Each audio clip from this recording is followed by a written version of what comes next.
Hoje, terça-feira, dia 3 de junho.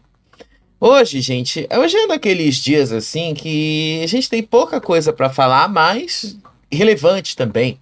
Porque hoje, né, eu resolvi esperar uns 2 dias para tentar apurar melhor a história lá do Ítalo Santos, que tá desde domingo pipocando nas redes sociais.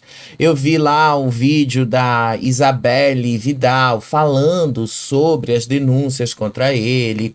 E aí depois ela indo atrás de um vereador que mandou um assessor atrás. E aí o assessor teria estuprado ela. E aí ela estaria numa situação de desespero. Então, tipo, é uma história que eu ainda não consegui entender o envolvimento dela com o Ítalo Santos. Mas, né, já haviam outras denúncias contra o influenciador que a gente vai tratar aqui. Eu espero, né, que pelo menos a gente consiga falar um pouco mais dessa história. E sabe, uma coisa que eu não gosto é justamente ficar falando de influenciador de internet, né? Porque pra mim é o tipo de coisa que não leva a nada, é um tipo de profissão que não tem nada. Aliás, nem é profissão. Ser influenciador não é ter profissão. Ser influenciador é só pegar uma câmera, filmar um monte de besteira e esperar que as pessoas engajem isso na internet. Isso não é profissão. Profissão é aquilo que você se prepara para ser. Profissão é aquilo que você passa um tempão ali se dedicando, transformando aquilo em dinheiro. Não necessariamente tendo que pegar um celular e ficar gravando ali um monte de gente rebolando e publicando isso na internet, esperando o engajamento das pessoas. Então a gente vai explicar melhor essa história aí também.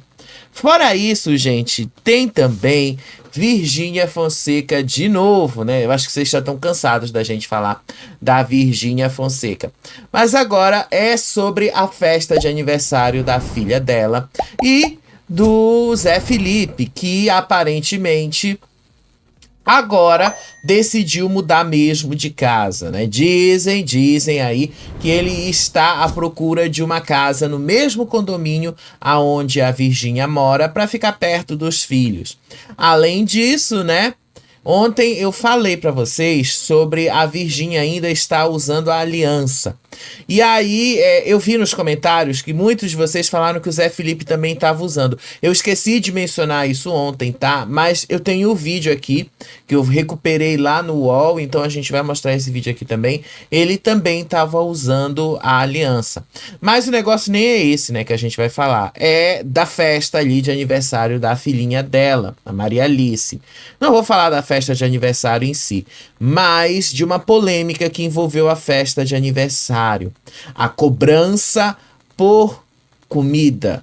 Vamos já comentar isso aí também.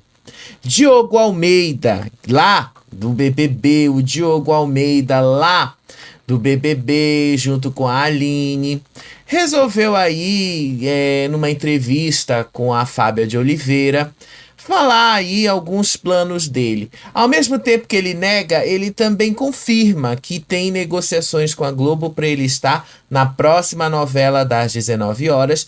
E ao mesmo tempo que ele tenta dar uma indireta ali, né? Ele não quer confirmar muita coisa, ele também acaba confirmando que o romance dele com a Aline continua.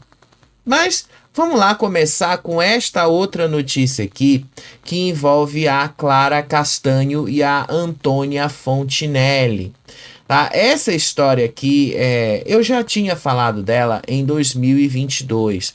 Essa história, ela é uma história bem complicada, porque é uma história aonde a gente precisa falar sobre violência, essas coisas, mas eu vou tentar aqui não trazer o lado mais pesado, mas sim como foi que a Antônia Fontinelli acabou se tornando a principal vilã dessa história.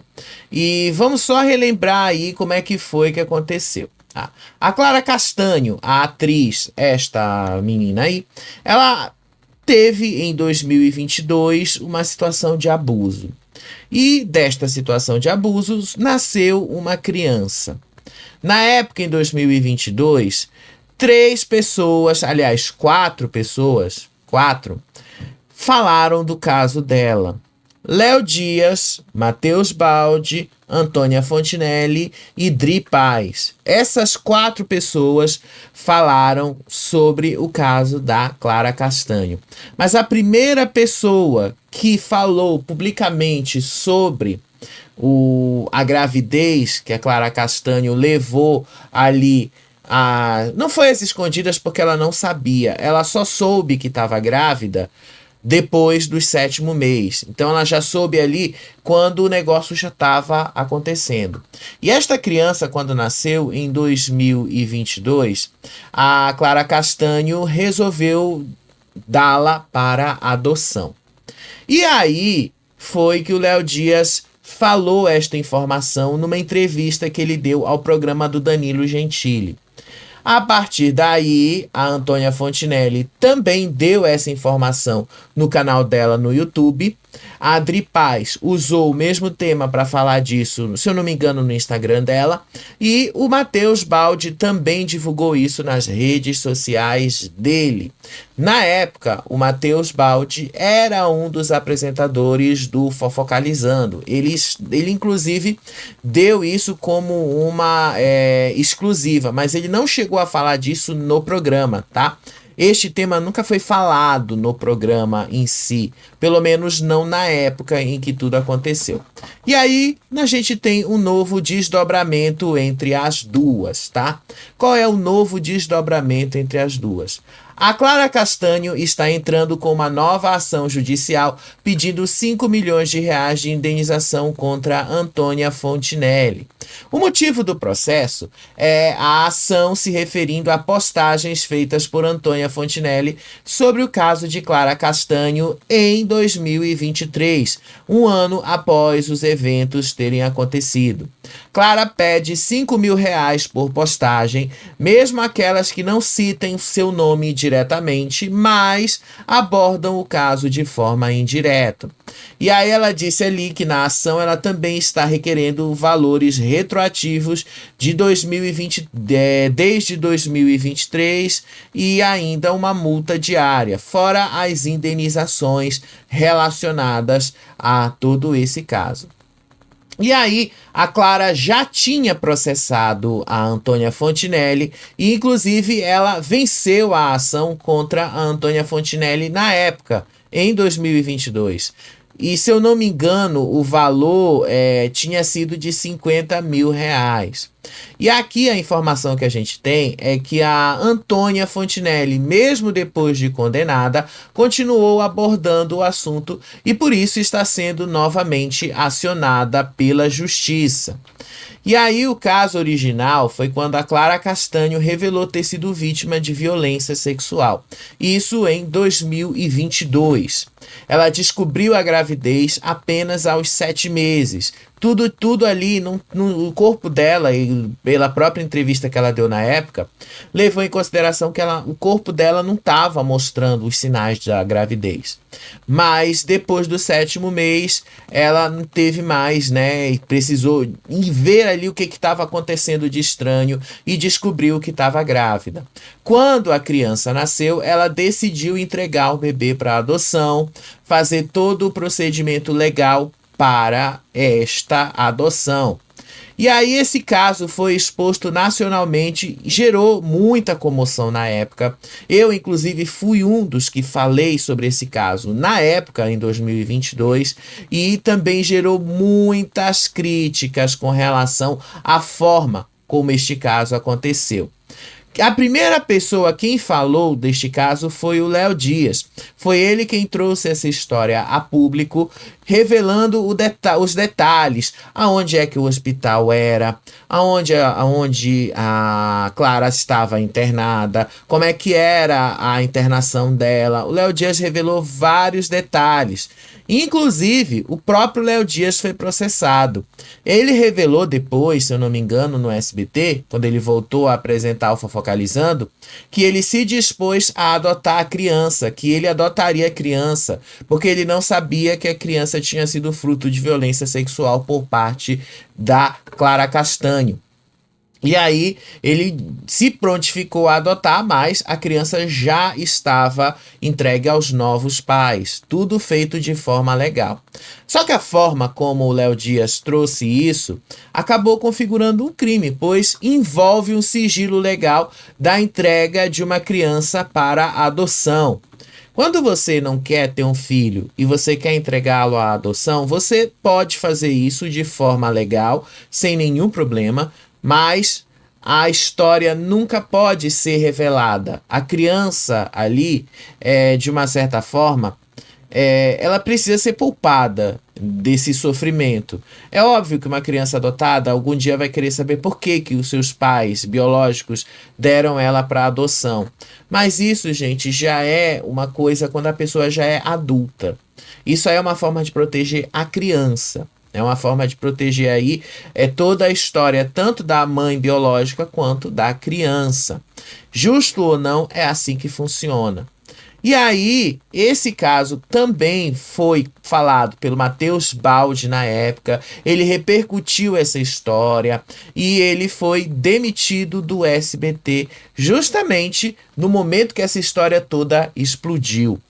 E aí, ambos, tanto o Léo Dias quanto o Matheus Baldi, se tornaram testemunhas a favor de Clara Castanho.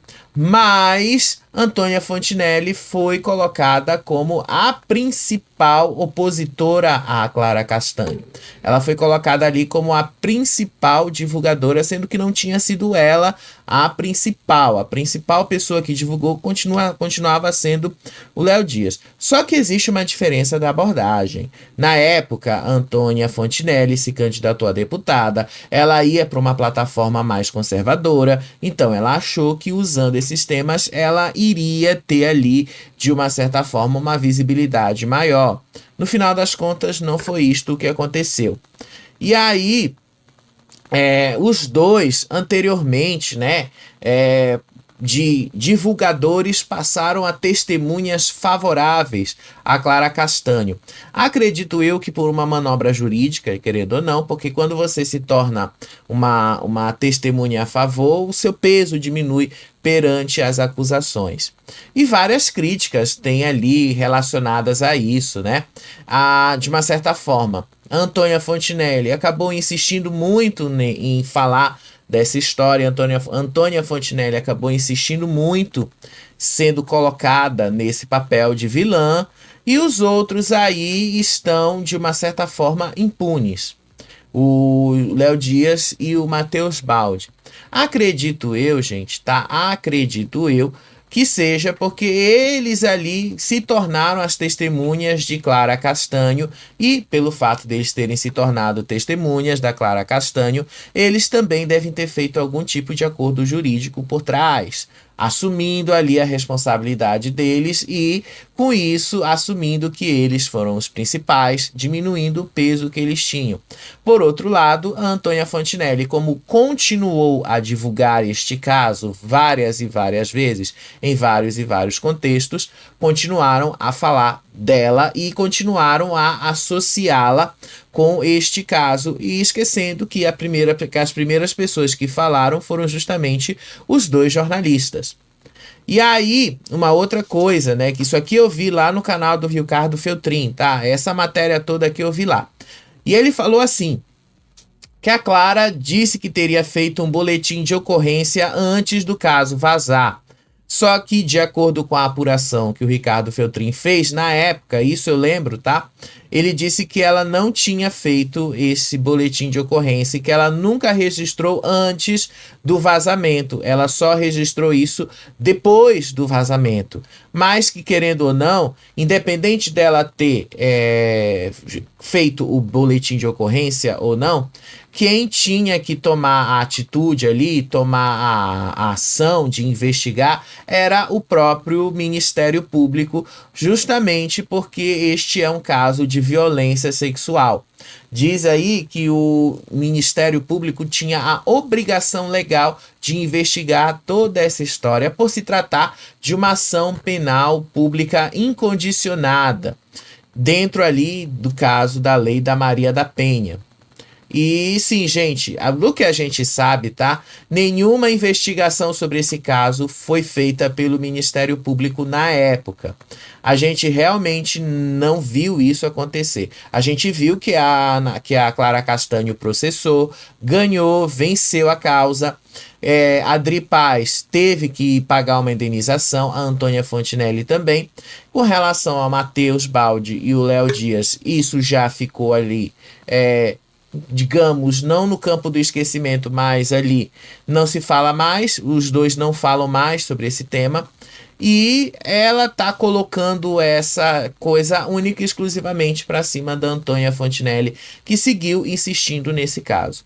Tô falando isso, gente, porque o que me chamou a atenção nessa história toda aqui é justamente o tanto, tá? O tanto que a Clara Castanho está cobrando 5 milhões da Antônia Fontinelli. Isso foi o que me chamou a atenção nessa história. 5 milhões. 5 mil a cada postagem relacionada ao caso, citada direta ou indiretamente, mais as multas, mais as indenizações, tudo somando 5 milhões. Eu acredito, né? Isso aqui já é uma questão de opinião mesmo, tá? Acredito eu que essa história vai acabar não sendo. Não vai, eu acho muito difícil a justiça conceder essa indenização aí de 5 milhões. Acho muito difícil. Eu lembro que teve um caso semelhante, só que assim, não era na esfera criminal como a gente estava vendo, mas era na esfera trabalhista.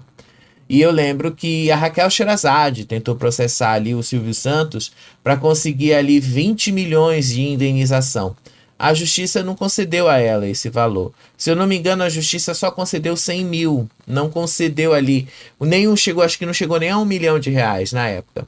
Então acho muito difícil que essa ação siga ali nos 5 milhões. Acredito eu que eles vão ajustar o valor para mais baixo. Não que a Clara Castanho esteja errada em fazer isso. Ela deve fazer, inclusive, porque foi a vida dela que foi exposta da maneira que foi exposta, foi a vida dela que foi colocada da maneira ali pública, quando era para ser algo privado.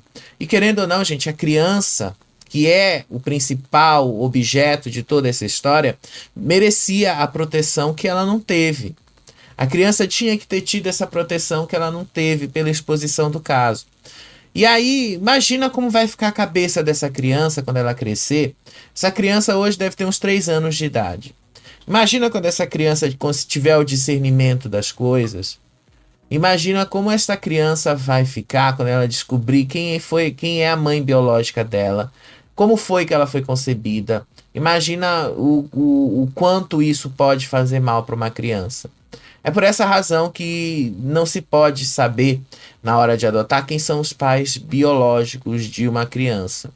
No final, se depois de adulta, a criança ali adotada, depois de adulta, decidir buscar pela sua origem biológica, aí é outra história, é outra forma de se descobrir. Mas enquanto ela está ali sob a responsabilidade de outras pessoas, sendo menor de idade, isso continua sendo um segredo. Para essa criança não é mais um segredo, né? Imagina quando ela tiver todo esse discernimento. Como é que não vai ficar a cabeça dessa criança? Vai achar que foi abandonada pela mãe, vai ser tratada desse jeito, né? O que é muito difícil. Extremamente difícil. Mas vamos dar uma girada, gente, porque eu já falei aqui desse tema, tá? Só falei para vocês porque eu achei muito assim, 5 milhões, eu pensei que isso já tinha terminado, mas achei interessante, né, que a Clara Castanho resolveu continuar com essa ação. Só acho que ela não vai conseguir os 5 milhões, acho que a justiça vai conceder muito menos. Vai diminuir ali a indenização. A Antônia Fontinelli, desde que eu vi alguns vídeos, ela ficou indignada, que ela disse que não queria falar sobre o caso. Enfim, só estou trazendo aqui o que outros já trouxeram, tá? Só estou comentando aí este caso. Mas vamos dar uma girada? Vamos lá para o Ítalo Santos, gente. O influenciador Ítalo Santos. O influenciador da Paraíba ficou famoso aí nas redes sociais acho que foi 2020, 2021, tá? E nesse último final de semana, essa história que envolve aí o Ítalo Santos teve aí um desdobramento que, assim, eu não sei como eu posso definir isso, mas vamos colocar essa história assim. No final de semana, a influenciadora, que eu também não sei de onde é, tá, gente? Eu só tô trazendo a história como eu consegui apurar. Isabelle Vidal. Ela fez uma série de vídeos denunciando práticas de exploração de menores que Ítalo faria com a sua família. Ele falou disso num vídeo, tá? A gente vai trazer o vídeo dele aqui também, tá? E aí, como é que a gente vai contar essa história para vocês? Eu vou começar primeiro, gente, traçando. Eu acho que muitos de vocês aqui que estão na internet não sabem quem é Ítalo Santos. Eu acho que muitos de vocês não sabem, não fazem nem ideia de quem seja ele. Eu até faço ideia de quem seja, eu até conheço o trabalho, né? Porque tem gente que trabalha com rede social, querendo ou não, a gente acaba sabendo quem são essas pessoas. E é uma coisa que eu não gosto de falar, é de influenciador de internet. Ai, meu Deus, dá uma preguiça de falar desse povo. Mas infelizmente, né? Ou felizmente, vai depender aí do julgamento de vocês, isso saiu do entretenimento e entrou ali na justiça. Então, a história do Ítalo Santos começou em Cajazeiras, interior da Paraíba. E aí ele começou a se tornar influenciador digital, especialmente no TikTok. No TikTok ele tem 21 milhões de seguidores e no Instagram ele tem 16,6 milhões. Ao todo ele tem um pouquinho mais de 30 milhões de seguidores. E aí o conteúdo principal deste influenciador é fazer vídeos de dança, humor, estilo e brega funk, que é algo ali bastante comum nas regiões nordeste e norte do Brasil. Aquele estilo de música muito, mas muito conhecido pela ostentação. E é chamado de brega exatamente por isso, pela ostentação que ele mostra ter ali, pela combinação exagerada de cores, pela combinação exagerada de estilos. É por isso que é chamado aí de brega funk. E ele próprio tem isso. Ele tem aí uma imagem de ostentação, mas ao mesmo tempo ele tenta fazer aquilo que o Carlinhos Maia às vezes fazia, não sei se faz mais, porque eu juro pra vocês, eu não sigo esses influenciadores, não gosto deles, tá? Não gosto, especialmente esses influenciadores que usam o nome de Deus em vão. Vocês vão entender aonde eu quero chegar. Não gosto, tá? Eu acho que eu devo ser conservador demais, inclusive, com relação a essas coisas. Porque eu, de fato, cresci numa igreja evangélica. E eu ali aprendi que Deus não se deixa escarnecer. Então você não deve misturar as coisas. Ou você fala de Deus ou você fala do mundo. Mas não se deve misturar as coisas. Não é o que esses influencers fazem. Ao contrário, eles misturam Deus, misturam o mundo, misturam tudo junto ali. E no final das contas, eles acreditam a Deus a maior parte das coisas erradas que eles fazem. Gente, é um absurdo isso. Eu acho um absurdo. Mas, enfim, ele tem essa coisa de ostentar, de gastar muito dinheiro e que ele tem aí uma atitude de generosidade com algumas pessoas. Segundo aí a apuração, ele já deu carros de presente, casas e até uma igreja para uma pastora evangélica. E aí ele ficou conhecido mesmo, em duas situações, ambas em 2023. Em 2023, ele se casou com o influenciador Euro, que é o marido dele atual, e esse casamento aí ficou conhecido como flopado nas redes sociais.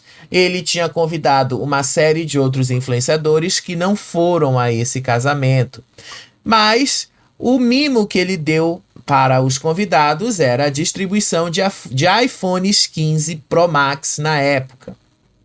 Foi inclusive motivo de piada, porque ele convidou muita gente, deu ali os iPhones e as pessoas não foram para o casamento. A única pessoa que foi, se eu não me engano, foi a Deolane Bezerra. Que aí, né, vocês sabem, a Deolane na época tinha acabado de sair da Fazenda, estava em alta, então muita gente imaginou, inclusive, que ele fosse para a Fazenda por causa disso. E ele acabou não indo. E aí depois, quando ele foi crescendo, surgiu aí a família digital, a turma do Ítalo, que é um grupo de adolescentes que vivem na casa dele e aparecem regularmente nos vídeos dele. Eu vou mostrar essas imagens para vocês, tá? E aí o Ítalo chama esses adolescentes de filhos e disse ali que ele oferece alimentação, educação e assistência médica. Mas, assim, não tem como a gente não falar do caso mais recente envolvendo esses adolescentes que ele acolhe. Vou colocar muitas aspas aqui. Camila Maria da Silva, influenciadora e figura recorrente nos vídeos dele, engravidou do irmão dele e aí perdeu a criança, e depois de perder a criança ela já estava aparecendo nos vídeos rebolando. Isso foi algo que chamou a atenção da internet, especialmente porque Camila Maria, ou melhor, Camilinha, como é conhecida nas redes sociais, é menor de idade, ela tem 17 anos. Diz ele no vídeo que ela é emancipada. Independente de ser ou não ser emancipada, ela tem 17 anos. E aí a história toda vai lá. Iago dos Santos, irmão de Ítalo, teve um relacionamento com Camila, que engravidou e posteriormente sofreu um aborto, segundo o comunicado que o próprio Ítalo divulgou nas redes sociais dele. Aí, na internet, há relatos de que outras adolescentes próximas também estariam grávidas. E é aí que mora a gravidade de tudo que envolve este rapaz. Tá? Isso aí é o que aconteceu. Isto aqui é o nome complicado da história. E aí que entra a menina chamada Isabelle Vidal. No final de semana, a Isabelle Vidal postou uma série de vídeos denunciando que as meninas, a família do Ítalo, na verdade era só uma fachada para exploração de menores. E aí ela postou uma série de vídeos e procurou um vereador no Rio de Janeiro chamado Leniel Borel. E este vereador teria enviado ali deixa eu ver aqui, tá? Deixa eu ver aqui, porque eu tenho isso aqui escrito, tá? Deixa eu ver aqui. Eu fiz uma matéria lá no farolpop.com, vocês podem dar uma olhada lá, tá? Eu fiz uma matéria falando sobre esse caso, trazendo alguns detalhes que nem eu vou lembrar aqui de cabeça, porque é muita informação. Mas essa história toda que envolve aí o Ítalo Santos começou justamente por causa das denúncias, não só da Camilinha já, não só da Isabelle, mas denúncias que a vereadora de João Pessoa, Elis Virgínia, uma coisa assim, ela começou a investigar e a receber denúncias de exploração de menores. E aí também teve várias denúncias envolvendo aí direitos trabalhistas, que ele estaria explorando empregados. O nome da vereadora é Elisa Virgínia, de João Pessoa. E aí ela também entrou com representações contra o Ítalo Santos no Ministério Público. Disse ela que os vídeos dele promovem palavrões, piadas com conotação sexual, condutas impróprias para menores de idade. E no final de tudo isso, foi o que a Isabelle Vidal falou nos vídeos dele. Ele fez ali uma nota do advogado dele, a gente vai ler junto essa nota também, e a gente tem aí a história da Isabelle Vidal. Isabelle Vidal, que é esta influenciadora, eu não vou pegar a imagem dela, gente, porque ela é menor de idade, tá? Então eu não vou pegar a imagem dela. Mas vou pegar aqui o que ela postou nas redes sociais. Isso aqui foi uma requisição de exame de corpo de delito, tá? Ela disse ter sido estuprada quando ela procurou ajuda de Leniel Borel, que era o vereador lá do Rio de Janeiro, conhecido justamente por sua militância contra a exploração de menores. Isabelle afirma que ela foi agredida por Matheus Ferreira, assessor de Leniel, em um hotel em São João do Meriti. o rapaz se pronunciou e disse que não foi isto que aconteceu. Mas, mesmo assim, o vereador o tirou do cargo, tá? De assessor. E aí, no exame de corpo de delito, a Fábia Oliveira trouxe a informação de que Isabelle tinha sofrido ali escoriações nos pulsos, hematomas nas coxas e traumas nas unhas. Além disso, né, ela continuou uma série de acusações contra o Ítalo Santos. E aí, o Matheus, né, ela revelou ali, né, ela contou que o Matheus a tocou em regiões íntimas sem consentimento. E essa informação toda tá lá na coluna da Fábia Oliveira. Eu só tô trazendo para vocês aqui. E aí, ele só tocou, não houve penetração, não houve tudo isso. Mas perante a lei não é necessário haver qualquer tipo de penetração ou conjunção carnal, como se chama, para que um caso de estupro seja considerado estupro, tá? Não exige isso. E aí ela registrou isso, ela postou um vídeo ali nas redes sociais, estava pelada, dizendo ali que o Ítalo teria pagado para o vereador, e aí o vereador tinha tirado ela, levado ela para o motel. Ela fez um monte de coisas ali que fica difícil para eu apurar o que é verdade ou não é verdade dessa história, tá? Então é muito difícil a gente trazer toda a história aqui, porque eu acho que essa história aqui envolve a Isabelle, por mais que ela tenha muitos elementos aí sobre o Ítalo Santos, é muito difícil a gente trazer, porque até certo ponto eu vi várias pessoas falando que ela estava tendo um surto.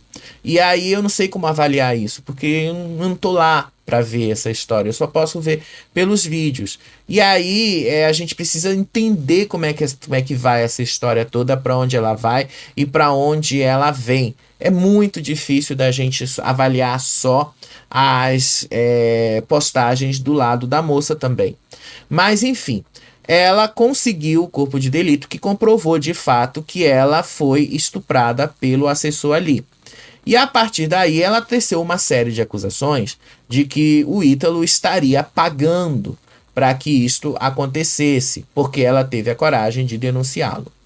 Tá, isso foi ela quem falou, só para deixar claro. E aí, essa história toda aconteceu no final de semana. E o que aconteceu hoje? Eu estava olhando ali as notícias e o Ministério Público da Paraíba entrou mesmo com uma ação contra o Ítalo Santos para apurar essas denúncias. Então, gente, eu vou trazer aqui o vídeo de resposta dele. Em seguida, a gente vai ler a nota da assessoria jurídica dele. E aí a gente comenta mais sobre esse caso. Tá, eu trouxe aqui, gente, em resumo, tá? Porque esse caso é muito extenso, é muito difícil e muito complexo da gente falar. Mas eu tenho que trazer também aqui, porque eu vi muita gente cobrando a gente de não ter feito isso nos dias anteriores. Eu não fiz porque eu estava apurando a história. Foi por isso, tá? Às vezes a gente demora para a gente ter algumas respostas. Às vezes a gente demora para ter as respostas que a gente precisa. Mas vamos mostrar aqui o vídeo dele próprio se pronunciando sobre isso. Olha só. Mas deixa eu falar logo aqui que eu tô vendo que tá saindo tudo. E tem minhas baterias também que estão preocupadas comigo. É minha? Coloca meu amorzinho. Um pouquinho. Deixa um golinho então. Meu Deus. Meu Deus. E tem muita gente preocupada comigo. É eu primeiro. É porque chegou a moça da unha. Vai, meu amor, fazer. Deixa eu começar com coisa aqui. Vou parar ali num lugar mais caro. Não, aqui mesmo. Chegou o manicure agora, vai chegar o povo pra arrumar eles pra gente ir pro culto hoje. Deixa eu conversar com vocês sobre o que tá acontecendo, né? Que saiu principalmente hoje. Vou falar aqui de forma resumida pra vocês, porque tem minhas baterias que estão preocupadas comigo. Tem minha família de laço sanguíneo também que tá preocupada comigo. São poucos os que se preocupam, mas tem também. Tem a família de todo mundo aqui de laço sanguíneo que é próxima da gente, que acompanha a nossa trajetória. E tem muita coisa que sai o tempo todo que vocês sabem que eu nunca me pronuncio em relação a nada.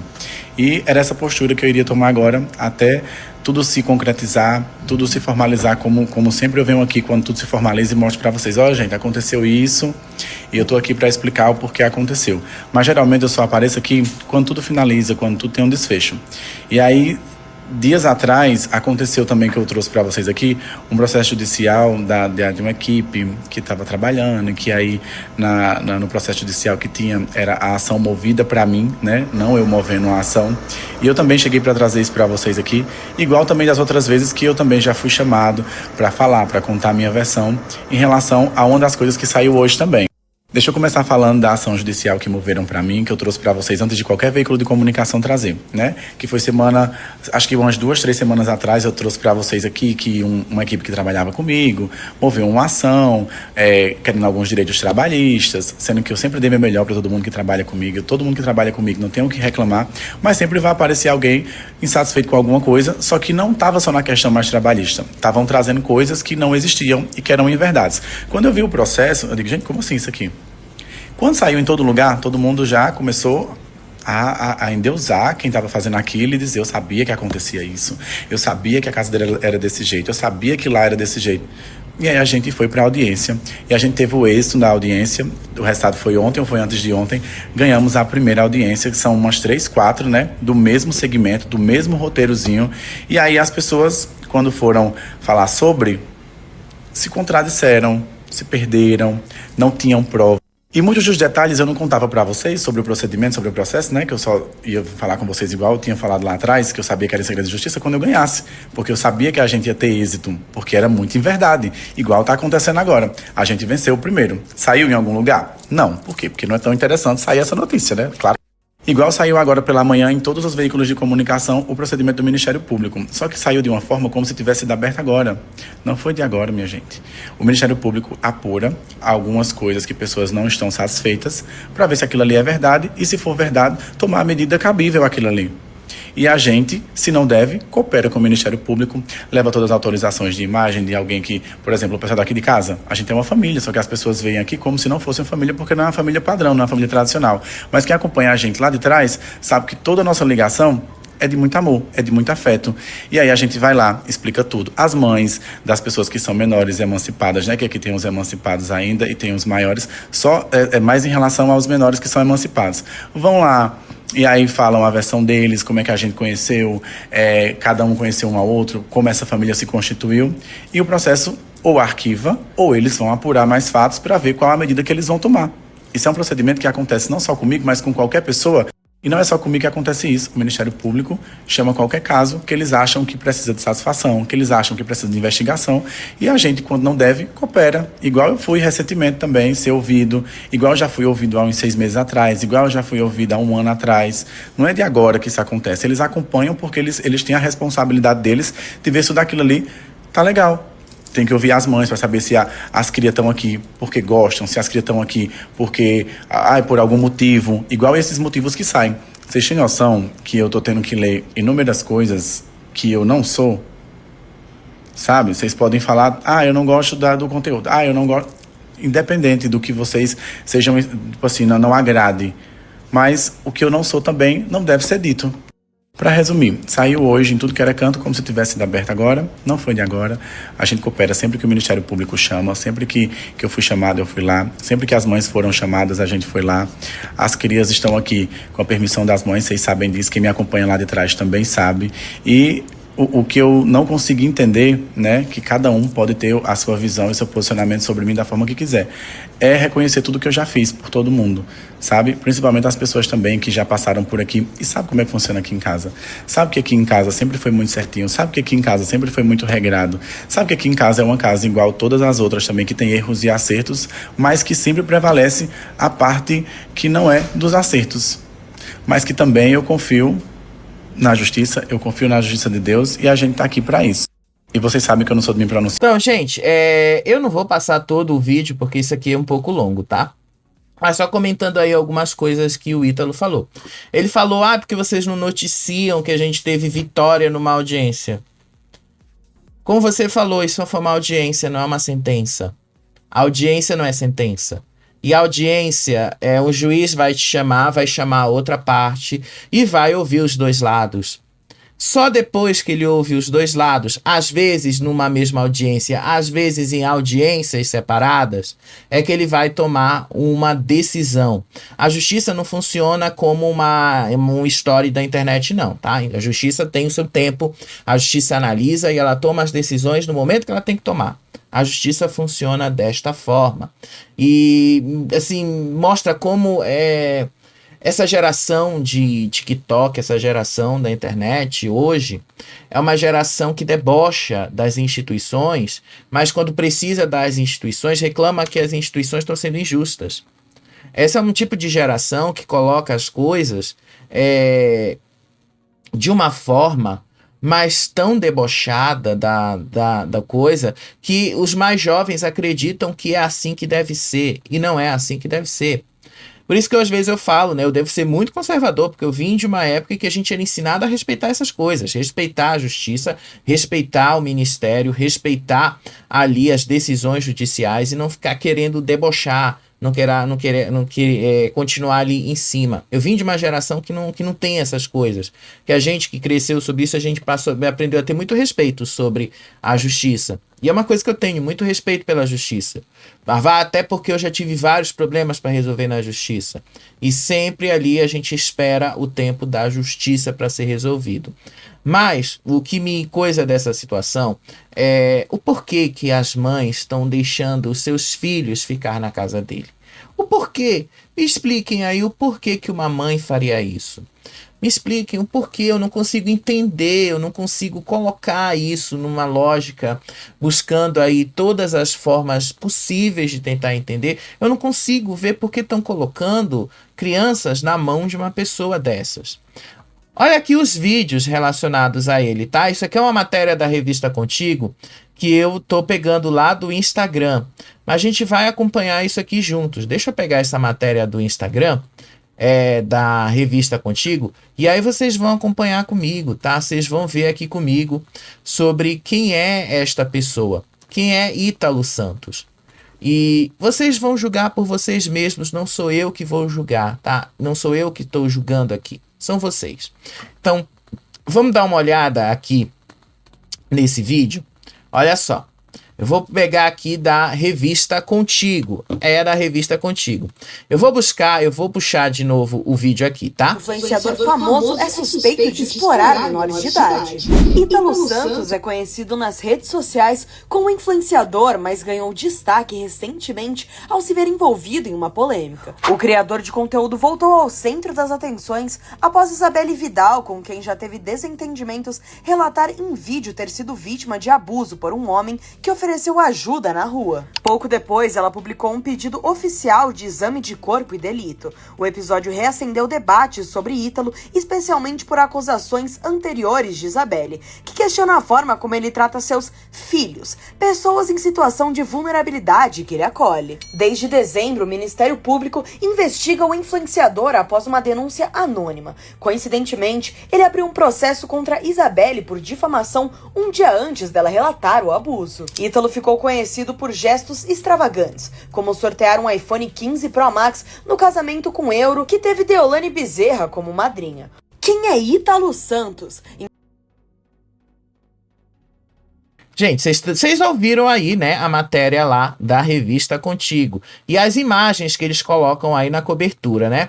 Acho que as imagens falam por si, eu não preciso aqui falar nada com relação às imagens. Mas é interessante que vocês vejam aí o contexto da imagem e por que esse caso tá ali repercutindo muito.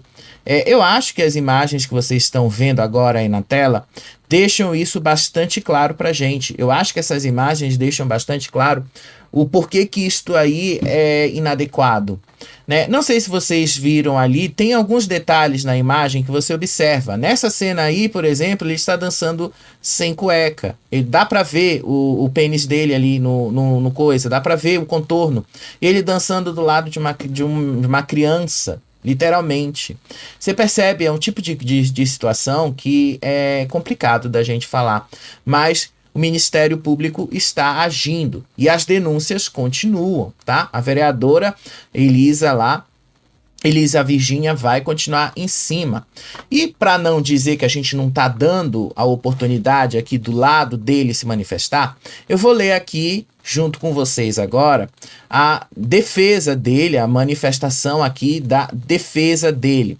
Vamos ler juntos essa manifestação aqui da defesa dele, assessoria jurídica. A assessoria jurídica é feita pelo escritório Mousalas Azevedo Advocacia. Disse aqui a nota. A assessoria jurídica de Ítalo Santos vem esclarecer que está contribuindo ativamente para os procedimentos em andamento, apresentando toda a documentação solicitada pelos órgãos responsáveis. Desde o início tem sido adotada uma postura transparente e colaborativa, reafirmando o cumprimento da legislação vigente.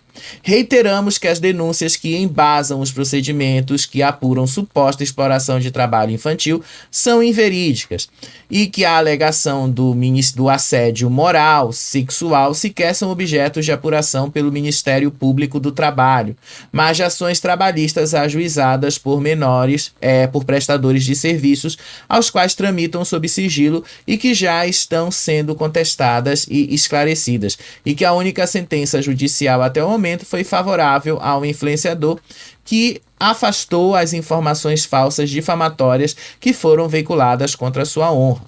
Confiamos no trabalho dos órgãos de controle e reforçamos nosso total interesse no esclarecimento dos fatos veiculados, reiterando o compromisso com a verdade, com o devido processo legal e com a preservação da integridade moral e profissional de todos os envolvidos, tendo em vista que as relações pessoais e profissionais do senhor Ítalo Santos são pautadas pelo respeito, ética, legalidade e responsabilidade.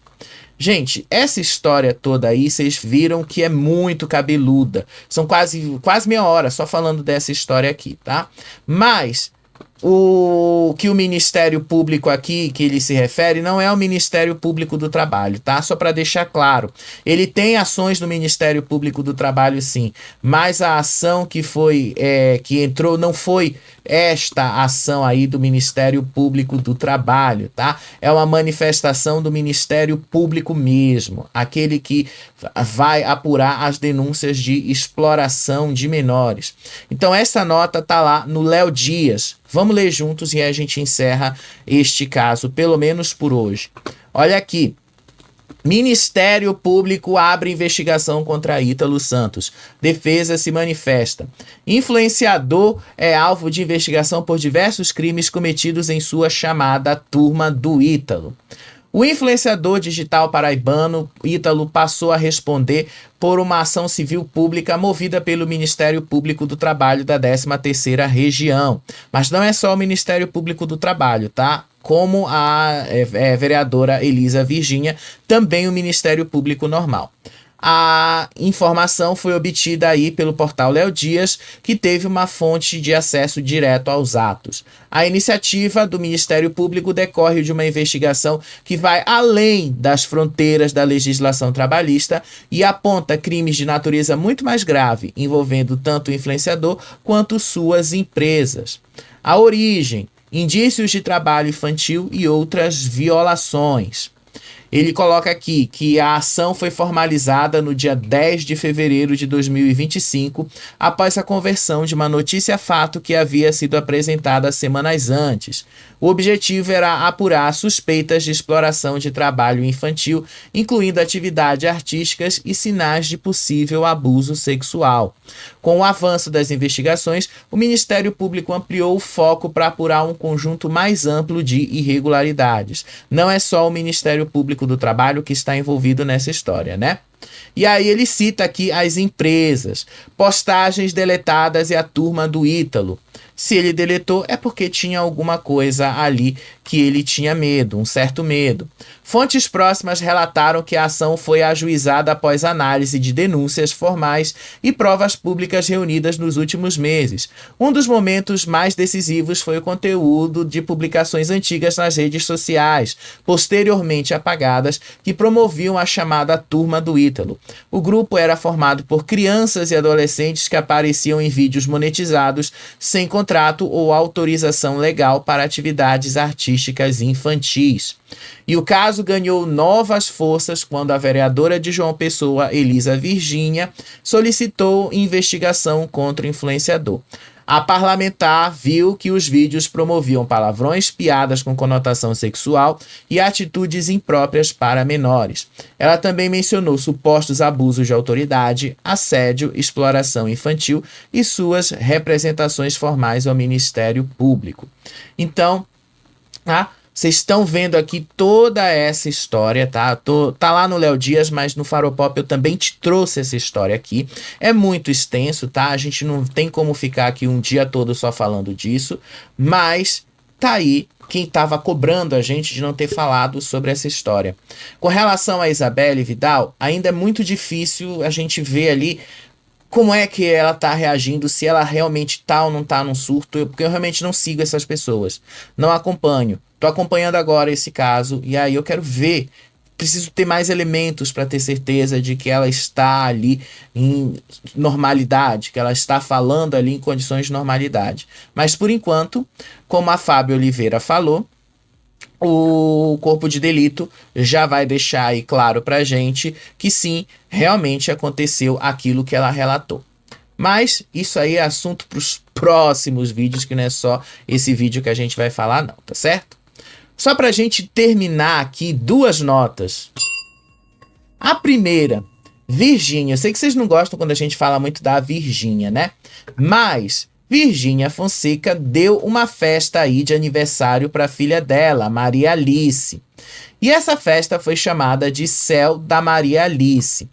Para quem não acompanha ali a família lá deles e tal, eu acho que vocês não vão se interessar muito.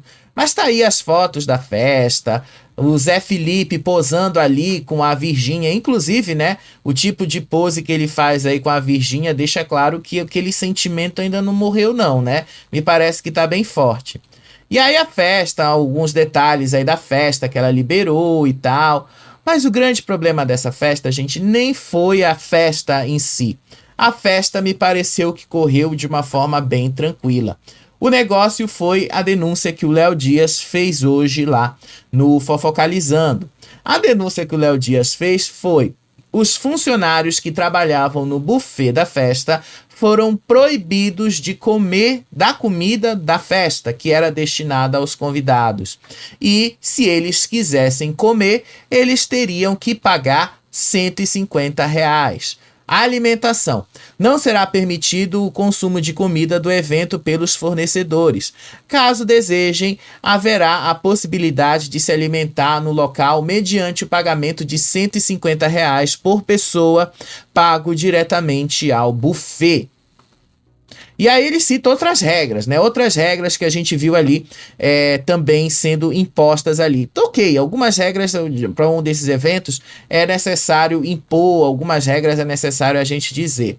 A partir do início da montagem do evento, não será permitida a entrada de celular pelas equipes de trabalho, terão aí um espaço reservado para armazenamento dos aparelhos, então até aí não tem nada de errado.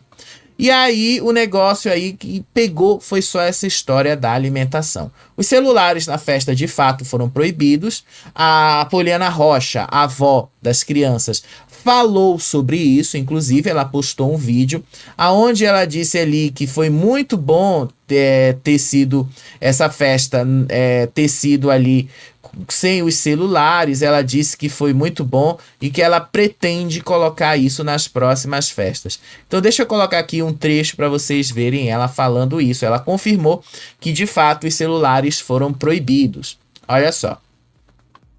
Rapidinho aqui, né? Deixa eu só clicar aqui pra gente continuar. Com amor, com essa florzinha bem linda, para desejar para vocês uma terça muito abençoada, uma terça com amor no coração, com paz de... Sim, eu fiquei feliz porque a Maria Alice, ela interagiu, ela curtiu a festa dela, sabe? Os amiguinhos, na hora que o Camisa 10 começou a cantar, elas foram pro palco, enfim, foi maravilhoso. E pelo fato, assim, de não entrarmos com celular, foi incrível, porque acho que todo mundo conseguiu se conectar melhor. não ficou preso a fazer stories, sabe? Eu até falei assim, gente, eu acho que eu vou adotar isso nas próximas festas, porque a conexão foi muito maior entre as pessoas.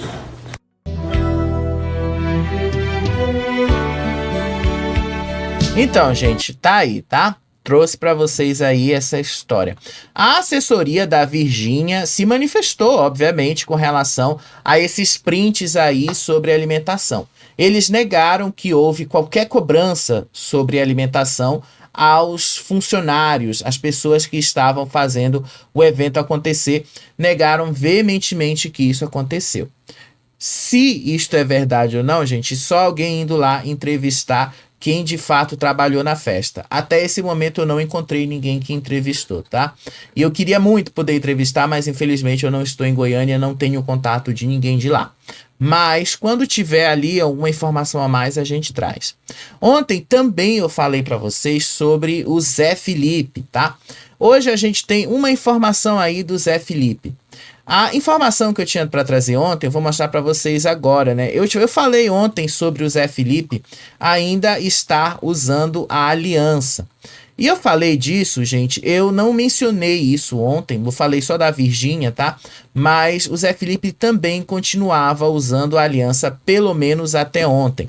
Então vamos dar uma olhada aqui nesse vídeo lá do UOL. Olha só. Eu vou colocar aqui o som para vocês verem e a gente vai acompanhar aqui alguns trechos na imagem. Olha só. Oi, gente, eu tive uma mala de presente, né, para a Maria Alice, para a Flor, para o Zé. A mala foi extraviada. Olha aqui, olha aqui, olha o trecho da imagem aqui.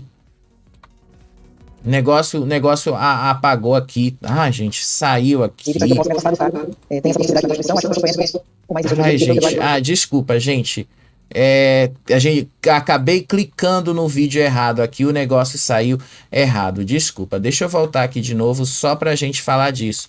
Era só para vocês verem a imagem de que o Zé Felipe também e continua usando a aliança, tá? É só para vocês terem visto essa imagem aí do Zé Felipe, ele ainda continua usando a aliança. Tá, então vou mostrar aqui de novo a imagem aí do Zé Felipe. Eu dei uma pausa aqui, aí vocês vão conseguir ver. Olha aí o dedo dele, tá? Vocês percebem que ele ainda continua usando a aliança. Esse vídeo é de ontem, tá? Só para deixar isso claro. Olha aqui de novo na mão dele, quando a gente olha aqui o detalhe, vocês percebem, né, que a mão dele continua com a aliança. E aí a Virgínia continua com a aliança. E ele aqui nesse framezinho que vocês veem aqui, ó. É um frame de nada, gente. É um framezinho de nada. Mas vocês conseguem ver aí a aliança, ó. Oi, gente, Ó, é um framezinho de nada, mas vocês conseguem ver que ele também continua usando a aliança, tá? Só para deixar isso claro aí para vocês, tá? Para vocês acompanharem, para vocês verem que sim, ontem eu não falei disso porque eu realmente não tinha essa informação toda. Aí eu também não tinha essa imagem. Agora, só para a gente encerrar aí este caso que envolve a Virgínia. O Zé Felipe finalmente vai sair da casa da Virgínia. O Léo Dias disse hoje lá no Fofocalizando que ele já estaria morando com os pais, o Leonardo e a Poliana, e que estaria procurando uma casa no mesmo condomínio aonde a Virgínia mora para ficar próximo ali aos filhos. Pelo que parece, né? Realmente acabou aí a história de Zé Felipe e Virgínia. E aí, pra gente encerrar, o que a gente tem aí? Diogo Almeida. Diogo Almeida confirmou e não confirmou ao mesmo tempo que ele vai participar da novela. Nesse último final de semana, alguns dias atrás, não foi nesse último final de semana, mas alguns dias atrás, o Diogo Almeida posou ao lado ali do Sacha Bali, campeão da Fazenda, que fez uma festa de aniversário. E vocês repararam que do lado dele está a Aline. A Aline estava lá. E aí, numa entrevista para Fábia, ele desconversou, mas ao mesmo tempo ele confirmou que os dois estão juntos, que a Vilma já largou o ranço da Aline, porque a Vilma, segundo o Diogo, torce pela felicidade dele. Ele disse ali sobre voltar a fazer novela. Ele, ao mesmo tempo que tenta negar, ele acaba confirmando que recebeu o convite da Globo para trabalhar na novela Coração Acelerado, mas que ainda não tem nada certo, porque ainda não assinou nada com a emissora. Enfim, gente, e trouxe aqui o máximo que eu pude trazer de informações, mas vocês sabem que o vídeo de hoje ficou muito extenso aí por causa do Ítalo Santos. Só pra gente também encerrar, Power Couple, tá? A Adriana tá numa coisa de tentar inverter a história e colocar a Carol como responsável pelos surtos do Domini. Eu vou te contar melhor isso no próximo vídeo, mas só para você ver aí o nível para onde a coisa vai, né? Hoje rolou a prova dos casais, mas infelizmente não dá para saber quem é que se saiu melhor ali. Era uma prova de orientação, então a gente já imagina que Ana Paula e Anthony não foram bem nessa prova, inclusive eles deram a entender isso, tá? Então não dá pra gente ter mais ou menos a noção de quem é que vai levar esta prova. Mas isso eu vou te contar no próximo vídeo. Beijo pra vocês, até o próximo vídeo. Tchau, tchau.